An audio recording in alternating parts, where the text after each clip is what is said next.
Raphael van Lierop is the founder, CEO, and creative director at Hinterland and creator of the multi-chapter exploration survival game, The Long Dark.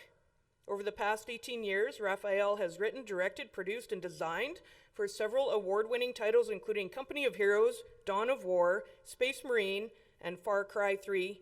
In 2012, he founded Vancouver-based Hinterland, an independent studio hailed by Wired magazine for its quality team. The Long Dark has become a worldwide phenomenon, selling over 3.5 million copies in over 190 countries and earning 90% plus positive player reviews on all platforms. With an honors in literature, Raphael brings his history of storytelling to the continuously expanding mode of cultural engagement in video games. Unfortunately, due to travel restrictions, Raphael is not able to be with us today in person, but we feel it's actually fairly apt to have our first ever keynote speaker from the digital sector here with us in a digital format. Please join me in welcoming Raphael van Lierop.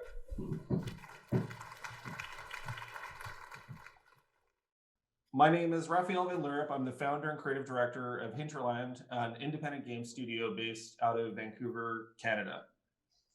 I hope you appreciate the irony, as was mentioned, of my presenting this talk on crafting immersion, a bridge from virtual to physical, on a screen through video conferencing software. So a little bit of background for you. So I'm a video game creator, which means that I make virtual worlds for a living. I've been doing so for more than 20 years. The first 13 years of my career, I was fortunate enough to work on some great games at great studios, mostly in Vancouver and Montreal. I worked as a writer, a producer, a designer, and a director. About 7 years ago, my wife and I decided to leave the urban jungle of Vancouver to raise our kids in a small town on Vancouver Island. A big part of this decision was motivated by our desire to feel a closeness to community and to the sources of our sustenance. Even though I was a lone game developer in my area, I didn't want to give up on working on great entertainment. And after a short interval of consulting work, I started Hinterland so that I could make the kinds of thoughtful experiences that weren't really possible when working at those larger game studios earlier in my career. Being able to run my own studio, build a team, and create a game has been an amazing experience that has brought me closer to the craft of making games. It's also given me the time to think more deeply about my relationship with my work. So today, I'm going to share with you some of the thoughts I've gathered about the craft of game development. And I'm hoping that some of what I've learned will resonate with you here today. I'm so honored to be here speaking with you, a group of artists and craftspeople who work across a range of physical media, because the worlds we create are digital, but the real world obviously isn't. Our game worlds are ephemeral and illusory, and for the most part, everything we do in games is an attempt to make our worlds feel as physical and real as possible for our players. One of the most important notions we discuss in games and how we want them to make our players feel is the sense of what we call immersion. Immersion is the feeling of being within a space. Immersion brings to mind being submerged underwater. I think this brings a strong physicality to what we're trying to do in games. It's a reminder that all the emotions that our players have first come from the real world. And what we do in the virtual world cannot exist and has no meaning without that connection between virtual and physical. Currently, Hinterland is working on a Canadian post-disaster survival experience called The Long Dark. In it, you crash land in the middle of a fictionalized Canadian wilderness setting where you quickly realize that a mysterious aurora in the sky has rendered all technology inert. We call it the quiet apocalypse because it's the end of the world as we know it, but there are no bombs or zombies or murderous robots, just Canada. The Long Dark is really two different experiences. We have a survival mode, which is a free-form, non-narrative experience, also called a sandbox. There is no objective for the player apart from to survive for as long as they can. And they know that eventually they will die. There is no way to win against Mother Nature. All you can do is strive to survive another day. This game, of any experience I've worked on in my career, attracts the most thoughtful players around. Our community of players is made up of people from all over the world, all with different backgrounds and ideologies, who are united by their desire to not freeze to death in Canada. To date, over 3.5 million players have ventured into our fictional world of Great Bear Island to see how long they can survive. The second aspect of the Long Dark experience is called Wintermute. It's our story mode. Through it, you experience the story of bush pilot Will Mackenzie and his ex-wife, Dr. Astrid Greenwood, as they survive a brutal plane crash in the harsh Canadian wilderness. Of course, they're immediately separated, and the player alternates between the two characters as they try to find each other while surviving all manner of challenging encounters, and while also trying to understand the mystery of the Aurora and how it is changing the world. So far, we have released 3 of 5 Wintermute episodes. Each episode is between 5 and 7 hours long, and episode 4 is coming out later this year. So now you're up to date on the Long Dark.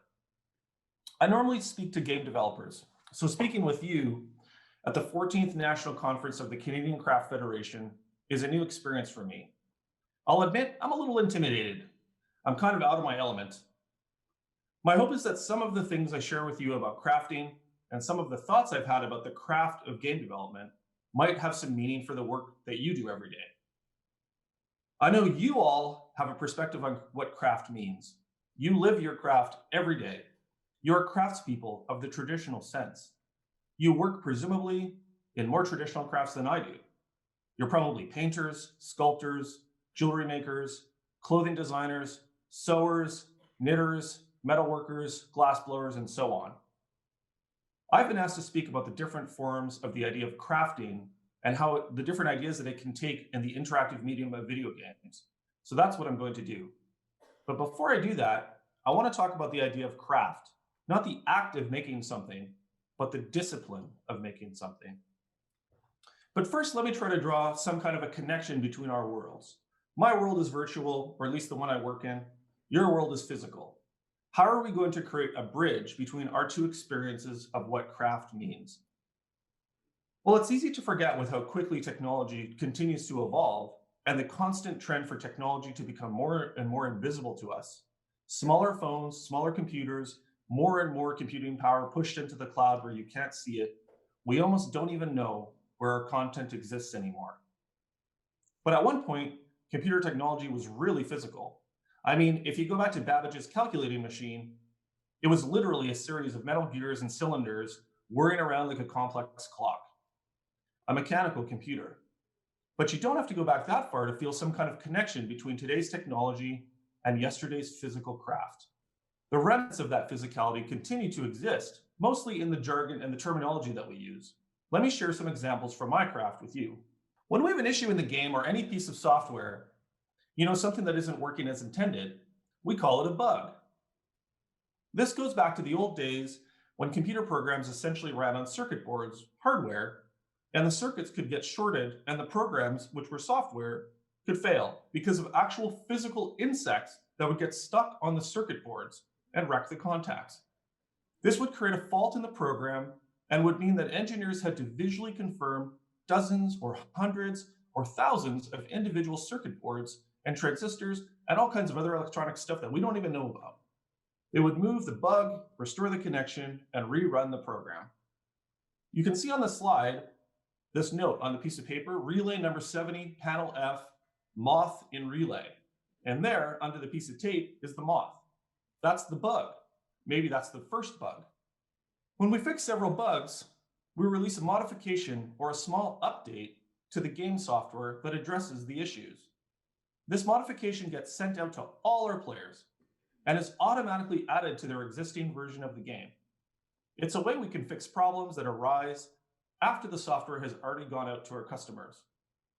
This small update is called a patch. You can almost imagine us sewing a little extra bit of plaid shirt material onto the game. Hey, at least we don't call it a Band-Aid. When I think about patches, I always think about my kids with skin knees, showing through torn jeans for some reason. But in any case, I think calling software fix a patch is a great nod to the physical world from the virtual. But the origins of patch come from the days when computer programs were run from punch cards and then later on paper or cardboard printouts. The patch would literally be a section of new code that was used to replace a defective section on the paper. You would cut out the bad code and patch in the new code.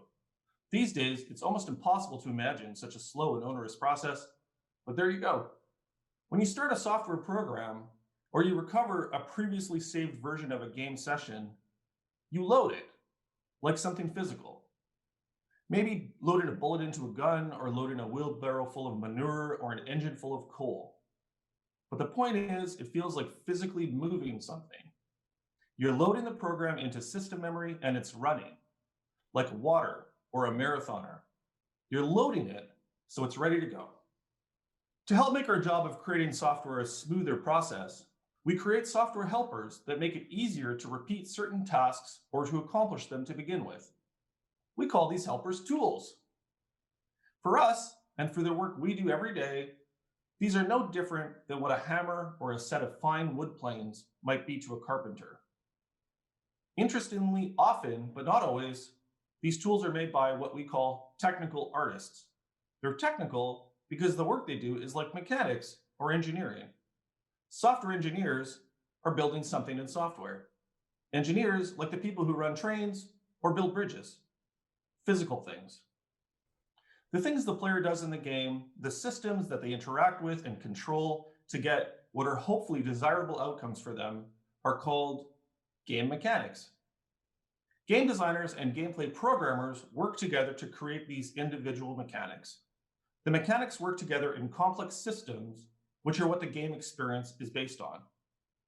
For a game like The Long Dark, these mechanics include things like how we handle your survivor's condition, how hungry, thirsty, tired, and cold you are. We have mechanics around hunting, wildlife being able to detect you, you being able to hold your breath to take aim with a rifle. We have mechanics involving starting fires, preparing food, mapping, dealing with injuries, and so on. We have dozens or even hundreds of individual systems, like cogs in a machine, that work together to create the player experience. Mechanics. There's a complex piece of technology underlying our game experience. It's often a thing that has millions of lines of code that drives it, and we call it a game engine. It's the thing that powers the game, like a steam engine powers a locomotive. You run it and it goes, running millions of complex digital processes that create the things you see and do on your screen. The engines we use, the best known ones, are called the Unreal Engine and the Unity Engine, bring together all the various technical systems you need to create and output a game. The systems that help compute, process, and display all the visual content in the games we make are referred to as graphics engines. The software systems that govern how objects in the world behave when manipulated in certain ways are called the physics engine. Some games even have specific systems that handle voiceover, dialogue, and character reactions to player choices, and those can sometimes be referred to as story or drama engines. For us, an engine is basically a set of systems that works together to handle one major component of a game experience. And the game engines like Unreal and Unity contain many different sub-engines to drive these various subsystems. What we do when we make a game is manipulate and set up these systems to output various things for the player. And the player then makes choices when the game is active. We call it being at runtime, where those choices feed back to the various engines and drive outcomes. A game starts to sound a lot like some kind of a railway yard with rows and rows of trains going here and there, or maybe the components of a super fast motorcycle engine working together to generate power. In any case, it's interesting that we use terminology from physical things to discuss these entirely virtual software processes. In its simplest terms, a game is made up of code and assets. Code is what programmers write. In our case, it's in a computer language called C#. Sometimes it's in a language called C++. Code provides the instructions that tell the various systems and engines what to do and when to do it. Assets are the small pieces of content that are created to later be assembled as a whole at runtime, so the player can see and hear something in the game. Assets might be simple 3D models of things like a piece of furniture or a character's face, or even a mountain peak. They could be sound effects or pieces of dialogue or even music. We put all the lines of code together and all the assets, the pieces of art, the bits of audio and animation, music and text, and we combine them together in something that we call a build. A build is a viable collection of all these things that runs and can be experienced. If it doesn't run, it's usually because there were bugs. The collection of computers that does all this hard work, this assembly, is called a build machine. For us, the build machine is actually a series of computers that on regular intervals churn through this time-consuming process to ensure that when we want to review or test something in the game, we have a version that works. This process typically happens overnight for us, so that when we come into work in the morning, we have a fresh set of builds to test and work with. You can almost hear the gear shafts cranking away as it combines all these disparate elements and spits out an almost magical bit of software at the end. These are just a few examples of how much the language of physical craft exists in the digital craft of making games. I think we take comfort in using these labels because they attach something physical and familiar to the work that we do. But it's also very misleading, because apart from computers and screens, most of the stuff we do only exists in our heads. We may scrawl notes on a whiteboard or cover a wall with sticky notes at times, but really there is nothing particularly physical about what we do. And I think that's unfortunate, because I think our society strongly associates the idea of craft with the physical. And we all know that craft is about more than making things. It's about how we make things. Something I've been thinking a lot about at Hinterland for the past couple of years is our relationship to our craft, the craft of game development. We don't often talk about it because, actually, I'm not really sure why. I think part of the reason is that game development feels like a discipline that borrows heavily from other crafts. For example, we use a lot of terminology from pure software development. A lot of our project planning methodologies and approaches come from the same places that make things like spreadsheets and tax software, or the people who put rockets into space. A lot of our job titles come from the film and music industries. We have producers and directors sitting next to engineers and testers. Our animators can just as easily work in the feature film animation world as they can in games. Our software engineers could comfortably cross the street and go work for Amazon or Apple or Facebook anytime they want. It wasn't too many years ago that you literally needed millions of dollars to buy software and pay staff if you wanted to develop and sell a video game. Game engine licenses in particular used to be $1 million just to get started. Nowadays, you can get a Unity license for like $100 and cheaper if it's an educational edition. With millions of hours of great tutorial content on YouTube, the barrier to entry in making games has never been lower. This accessibility has been fantastic and has opened up a whole new generation of game creators who otherwise would have been locked out of the market. This amazing access to the technology and know-how needed to create a game has also created the idea of game making as a hobbyist pursuit, which is really fun because you can develop all kinds of really important life skills by making a game. We're still kind of at that ham radio, home DIY level of game making for the majority of people, but then again, it's a little like how all the home reno shows have spawned this whole generation of people who believe they can DIY their own home reno. I'm sure a lot can. For a lot of projects, it's probably best to rely on the experts. That said, there have been a lot of amazing, successful games brought to market that came from the hobbyist space. A lot of today's small indie developers actually started out as hobbyists. There's also a huge, long-standing community of DIY game developers who cut their teeth by modding existing games. Modding, which is short for modifying, is a way they can add their own ideas and improvements to a core game experience that already exists, and to then share these creations with the world. Unfortunately, at Hinterland, we've not been great about supporting this aspect of our community to date because we want to provide proper tools for them to be able to create great things, and that takes time and effort. But it's something we're working towards because we value the act of creation and appreciate the notion of craft. Today's hobbyists are tomorrow's professional developers. Games like Minecraft and Stardew Valley and PUBG and even League of Legends, and I'm pretty sure everyone in the room has heard of at least one of those games, all started out as mods or the work of hobbyist developers before they took off. And now they're some of the most played games in the world. But where does this leave the professional craftspeople, the creators? What does all the growth of the hobbyist space and the rise of streaming influencers mean for the craft of game development and our role in this ecosystem? We rely on distributors to bring our games to an audience. We rely on the hardware manufacturers to produce the equipment our players need in order to be able to play our games. But if anyone can do what we can do, how is our value as creators maintained? Is any of this resonating with you? It's made me think a lot about the individual creator, which are many of you in this room. How do you maintain your value in the relationship between yourself and your customer? How can you ensure your work has value beyond just being a commodity? How do you elevate the value of your work above what can be created by the hobbyist? Well, the thing that makes your work different than anything out there is that you made it. So you, the creator, in many ways, are the product. When people buy the thing you are making, they're buying it because of you. And consumers are really savvy today. They really care about where something is made, why something is made, how something is made.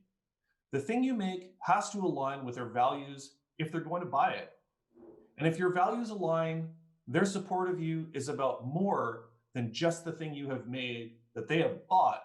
It's about you sharing what's important to you and linking you together with that customer along this purpose or ideology. So the importance of craft to how you make something is probably as much of a selling point to the thing itself.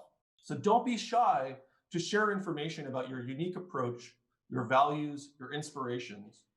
People want to know the story behind the thing, as the story is a big part of how they understand how that item exists in the world.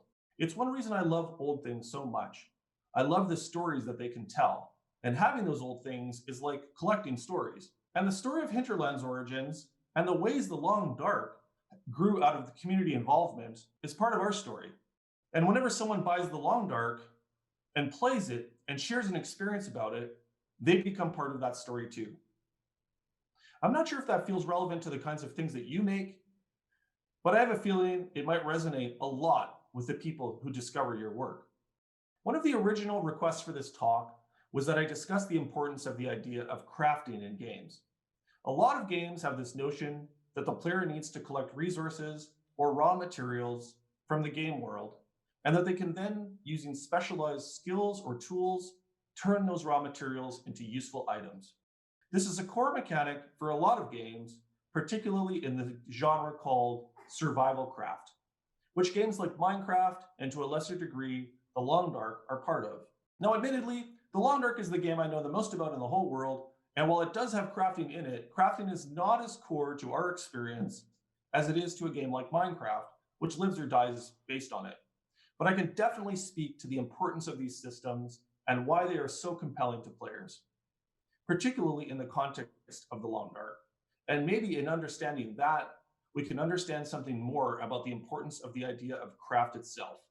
There are two things to think about when considering why the idea of crafting is so compelling to games. One is about systems or gameplay mechanics, and one is about player expression. On a systems level, crafting creates a powerful game loop, a relationship of actions that drive player interest and engagement.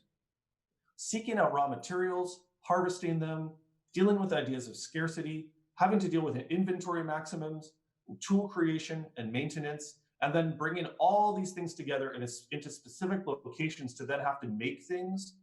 It's an extremely strong psychological hook for players.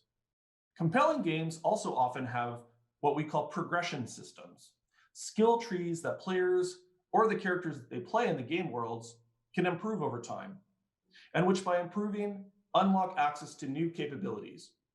This often takes the form of earning XP or experience points for doing things, and then using those XP to upgrade skills. Eventually, upgrading skills unlocks access to new skills, and the cycle continues. Unlocking new capabilities is extremely important to keeping someone interested in your game for tens or hundreds of hours. Why? It has to do with how the brain works. The brain is a pattern recognition machine. The brain looks for patterns and gets bored once it masters them. So you have to keep providing new puzzles or new patterns for the brain to solve. When the brain solves a puzzle, you get a little endorphin kick. That makes you feel good.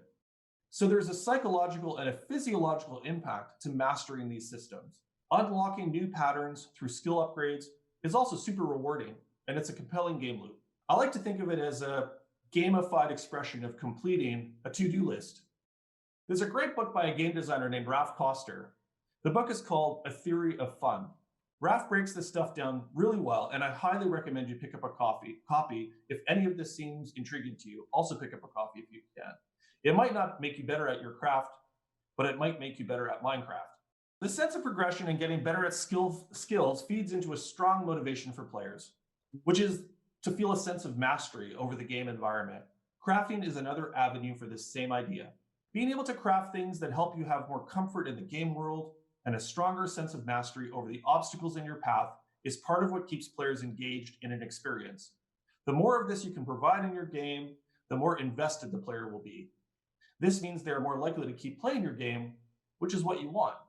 So in general, in-game crafting is a really great way to, with a relatively small set of fairly simple systems, create a nearly endless supply of player activity. In other words, stuff to do.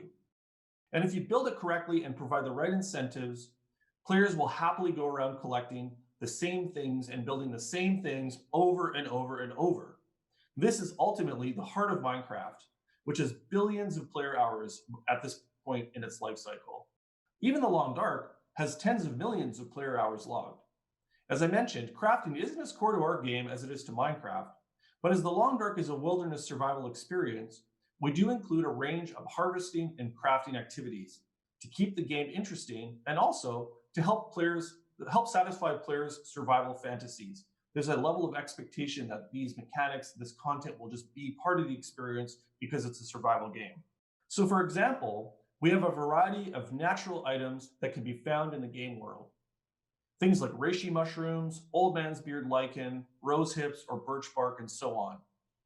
Players need to explore the world to find these items, and exploring brings the player into conflict with the environment, whether that is be super cold weather or blizzards, or wildlife attacks, or falling and injuring themselves, whatever. And that drives a whole bunch of other systems we have in the game that all serve to keep it compelling. As the player harvests these things, they can then turn them into useful items, which can help with managing fatigue or improving general condition, which then provide comfort to the player and the confidence to venture a bit further afield. So feeling that sense of mastery that I was talking about before. So the player then goes out further, encounters more obstacles while searching for these resources. They then use the resources to address the outcome of the obstacles, and so on and so forth. It continues. One thing we do with The Long Dark that I think is particularly compelling in this particular space is that we have a natural transition in the game from being dependent on a lot of pre-placed human-made items to gradual self-sufficiency. So for example, in the earlier days of the game, when you're just starting out and your survivor is brand new, you don't have much by way of stored resources, and you have weak skills, and you don't know the world very well. So you are very dependent on discovering human-made structures like cabins or houses for shelter, or supply caches that have been left behind by other people who have now disappeared. And by gathering whatever supplies you can find, canned food, common clothing items like jeans and wool sweaters, first aid items like painkillers and antibiotics, and tools like hatchets or flares or rifles, etc. Since you're not an experienced survivor or even woods person when you start out the game, you gradually learn how things work, and you may find useful research items like books which you can study. These books might teach you about how to mend your clothing more effectively, or how to use and maintain a rifle, or how to cook so you're less likely to give yourself food poisoning. And you can get food poisoning in the game. So knowledge itself is a resource that you have to acquire, and that, along with the skills you have, is one way to improve your capabilities as a survivor. Gradually, you begin to develop the skills and knowledge to harness more and more from your natural environment. Rather than depending on finding canned beans and granola bars, you can snare rabbits, or you can fish or hunt deer. Then you can harvest the skins of the rabbit or deer to make clothing, or the oil from fish to use as lamp fuel. So over time, gradually, you depend less on finding things that other people left behind and more on creating resources from the things that exist in the environment. It's a path from dependency to self-sufficiency. Everything in our game has a sense of decay. Every raw material you might find, every can of peaches, every knife, every sock, everything is slowly decaying every day you survive. It's not just a sense of decay, it's actually systems that drive decay on everything that exists in the world that you might want to use. So at some point, if you survive a really long time, all the human-made items that were there when you arrived in the game will be ruined. You need to make sure that long before that happens, you are able to fend for yourself. But as you get further into the game and you survive for longer and longer, the threats accumulate. Difficulty in sourcing food and water gradually eats away at your condition. You lose sleep and you can't recover full strength. You get an infection or food poisoning that takes down your general health. Starvation eats away at you. Because you are weaker, you might feel desperate and start to take unnecessary risks. You are more likely to make mistakes that set you back, sometimes fatally. Our community has a saying about the game. They say usually the thing that kills you in the long dark is yourself. What they mean is your bad decisions. In a game that has 100 different ways for you to die, saying the thing that kills you is your own bad decision making is saying a lot about the player's sense of ownership and investment in their own experience. In addition to the systems reason why crafting works well, there is another important reason, and it relates to player expression. One of the most powerful things about games as a medium is that unlike almost every other form of entertainment, you as a player have a chance to leave your mark. Unlike a film or a novel, which you experience in a passive way, a game is interactive. You can influence it. You have agency. You can change stuff. On this slide, you can see on the left a choice to pull knife or push knife. This is a pivotal moment in our episode 1, where you encounter an injured convict who has done very bad things and have to make a moral choice about whether to help him or finish him off. This kind of decision-making in a game's narrative is really expensive to deliver because you have to create paths for both outcomes, and you don't know which one the player is going to choose. But it can provide the player with a stronger sense of agency around what kind of survivor that they want to be. On the right, you can see where one of our players collected a bunch of pieces of firewood and placed them together in such a way that they create a help sign. All the game provided here were the tools, the wood, and the ability to place it and position it in the world. The player brought their own creativity to the message. These are small examples of how players have an impact and can make their mark on the worlds we create. And this gives them a stronger sense of being connected to the experience. They have a stronger sense of ownership. Lots of games allow you to create a character, mostly role-playing games, where you take on a persona that is often different from who you are in the real world. But even in games that don't have explicit character creators, players often want to feel some sense of the character they are playing being theirs, even if there are millions of other players who are playing the exact same character. Crafting systems are one of the ways in which players can feel some sense of ownership over their game and their character. Even if I'm crafting the exact same sword or boots or potion or whatever that millions of other players are also crafting, it's still a small way for me to express myself as a human. In the long dark, that idea is often expressed in how players set up their small camps and how they place their items in the world. This screenshot shows an example of a player who set up a little camp for themselves in a cozy ice cave.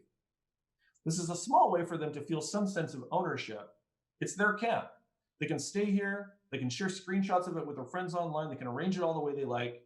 It's something they created and now belongs to them. Now, we don't currently invest much time in the idea of crafting as player expression in the long dark because it's a survival game, and our focus is on the nuts and bolts of surviving in a harsh wilderness setting. Cosmetic choices like whether you want to make a blue sweater or a red sweater don't really factor into things. Players are more concerned with things like how the material type wicks moisture, what is its base heating value, and how well will it protect me from wolf attacks. But I think this is an area we'll definitely explore over time, as this kind of player expression is another great aspect of creating a connection with your player, and the player creating a connection with your game world. One thing we do include is a player-written survival diary. The diary automatically collects information about things like the locations a player visited on a particular day, or the coldest temperature they experienced, or any injuries they sustained. But then we also give them some tools to write their own journals. And over the years, we've seen some incredible player narrations of their own gameplay experience. The player's own story, created through their own choices and activities in the game, are always stronger and mean more to them than anything we can create. What does this have to do with crafting? It shows us that crafting in games is about independence, it's about mastery, and it's about self-expression. I imagine it's probably about those things for you as well. I want to leave time for questions. So I'm going to wrap this up by sharing a small anecdote from our game, which I think is pretty illustrative. In the long dark, when you brew tea or coffee, we magically spawn a mug for you to use to drink it. Because honestly, managing mug inventory is not a particularly interesting game system. And games often take little shortcuts like these. We call them quality of life. And that's true because it's also really because it's just kind of a pain in the ass to deal with these weird situations. And at the end of the day, sometimes creating a magic cup is really the best solution for your realistic survival game. For a long time, we had just a plain old standard mug. And then at one point, we thought we'd be clever and we put a Hinterland logo on the mug. It looks like this, you see on the screen, or it looked like that. Our players thought that was cool. It didn't really drive any behavior beyond that particularly. Then as part of our official merch line, we partnered with Amalco, a Polish company that produces some of the finest enamelware in the world. And we made a mug with the Hinterland logo on it. But it didn't really look like the one in the game. And although people bought the mug, they bought it more to show their support for Hinterland than anything else. Then we changed the in-game mug so that it was a virtual version of the enamel mug we were selling in our merch store. So the one you saw in the game looked exactly like the one that you could buy in the merch store. And the thing started flying off the shelves. And to this day, it is still our most popular merch item. Why is that? I think it's because ultimately, people may spend hundreds or even thousands of hours in the frozen apocalyptic wasteland of the long dark, but where they want to experience it most is in the real world. They want to have something physical they can put their hands on. They want a real mug on their kitchen counter or on their desk near the computer so they can drink a warm drink out of it while their survivor freezes to death in the Canadian wilderness. We see this a lot in wintertime, particularly. People will send us photos of their desktop playing the game, and they're always artfully set up with a candle over here and a glass of scotch or a mug with hot chocolate or whatever in it. It's very funny. Here you can see some examples from our community. On the left, you see a mug sitting next to a little mini cairn, a little rock cairn there. That's actually itself something that's in the game as well. In the second image, someone is proudly sharing that they just received their Hinterland mug. The third image is someone not only bragging about their mug, but I think they're cosplaying a wolf or a moose or bear or something like that. And the final image is someone who I have to imagine on purpose decided to show off their mug while also wearing plaid, which makes this the most long dark photo ever. No matter what we do, no matter how many millions of dollars we may invest in creating super immersive and thoughtful experiences for our players, nothing we do will ever be more real than one of those mugs. I started out this presentation by talking about how everything we do is to recreate that sense of personal craft and that connection to the physical that each of you creates with every painting, sculpture, piece of jewelry, indigenous artwork, clothing item, whatever it is. For my part, I and the rest of the team at Hinterland will continue to strive to create a strong sense of the craft of game development, and we'll continue to do our best to inculcate a strong sense of our value as creators and a pride in making something well. You are the citizens of craft. Long live the craft artists. Thank you for your time. I'm happy to take questions for the time that we have remaining to us, and I'll leave this slide up. It has all my personal contact information. It also has all the Hinterland social account information in case any of you want to continue the discussion there. You're more than welcome to email me. You can hit me up on social media if you like. And also, please feel free to follow any of the Hinterland accounts if you're interested. And as I said, I'm very happy to take questions if I can hear them. Thank you so much for your time today, and I hope that was interesting and hopefully inspiring. It was awesome. We do have a couple mics. Any questions for Raphael? Hi. I thought it was really interesting. I'm interested in reading that book you mentioned about game theory, but I found it interesting that also to connect to the story and the community that your game has created, this physical object of a mug is something that people really want to own and have as a connection to that community. But do you see any opportunity to work with craftspeople in the modeling of some of the fabrics or costumes or objects that you use in your space? I think there are opportunities for sure. I think as one of the trends that I've been seeing, and it's not necessarily that obvious in a game like The Long Dark because it has a very stylized art direction, but I know certainly, in the more blockbuster side of the industry with the really big budget productions, the visual presentation of content is starting to be the equivalent essentially of like a high-end film. And I think because of that, people are bringing a different sensibility to things like character design, for example. They are caring a lot more about materials. They want to know how those materials look and how they move is another area of a lot of technology development. So you might even remember, like from watching old CG films, how bad like some of the cloth simulation was, or some of the hair simulation. Those kinds of things are very hard to do well in games, but the technology's improved a lot to the extent where we can actually think more seriously about things like materials and how they move when a character moves. How do the materials change when they get rained on, for example? So I do think there's an opportunity for some collaboration there. I particularly think there's an opportunity for collaboration in the clothing design or that component of character design. Not so much for the Long Dark, a little bit for the Long Dark, and also for future projects we're working on. We are talking to a couple Vancouver-based clothing designers to get them involved in the creation process for our character designs. Partly because we want to capture, for some characters, for key characters in the game particularly, part of their character is what they wear.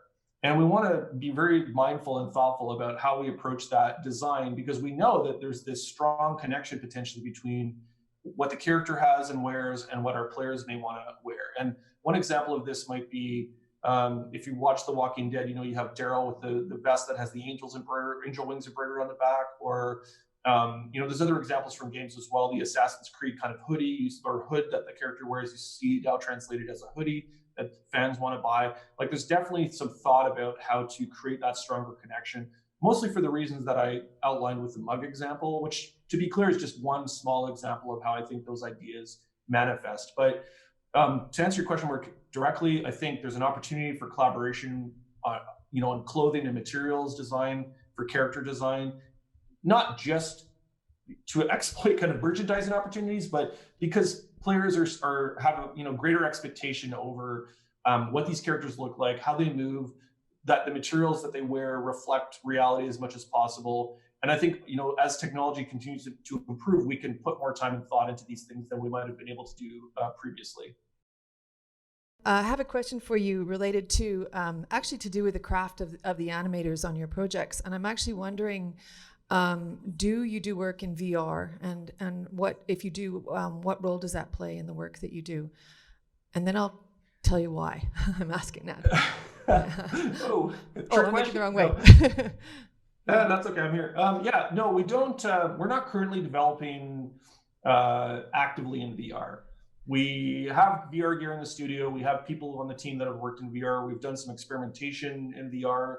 One of the things that we've always said about VR in relation to the Long Dark is we don't want to just kind of try to port what we would call porting the experience, so like recreating the same experience of the game in VR.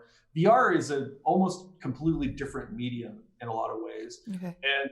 And an interactive experience, to be good, really needs to be designed from the ground up to take advantage of what VR allows you to do, particularly in regards to like manipulating objects. So it's really good at things with hands. It's really bad at things with legs, right? So It's great if you're picking up objects and manipulating them in the game, and that can be very, very cool because it's not something that players are used to being able to do. Like, they'll see a character pick something up, but they don't get to move their hands and pick something up, but VR does make that possible. And you see that expressed in a lot of VR experiences that are about manipulating objects and twisting them and putting them in places and whatnot. And that's very cool, but it's actually very bad currently at things like walking through spaces. And so a lot of VR games are kind of like using warping solutions. So you'll like pick a target and you'll almost pull yourself towards it. But a game like The Long Dark is actually like 90% about walking around in the wilderness. And so it just doesn't really lend itself that well to VR. Now that technology is constantly changing. It's always improving. It's something that we're interested in, mostly as a way to express like different ideas about what interactivity could be. We're not investing heavily in it because, to be honest, it's not a marketplace that it's not a big market yet, is really what it comes down to. And for the kinds of things we want to make, we need to be confident that there's enough of an audience to justify it. There was a lot of buzz about VR 2-3 years ago. There's still a lot of interest in it, but it's not what I would consider to be kind of a mainstream platform at all yet. Yeah. So we're interested. We'll see where it goes. I do think there's definitely an avenue for really cool experiences built specifically in VR. And then just last sort of quick comment is, I also think based on my own experience that currently VR really lends itself to sort of short experiences, almost more like an arcade style or like 10 to 15 minute experiences. It can be in some ways kind of antisocial because you're putting a screen on your face and you can't see anything, nobody can really see you.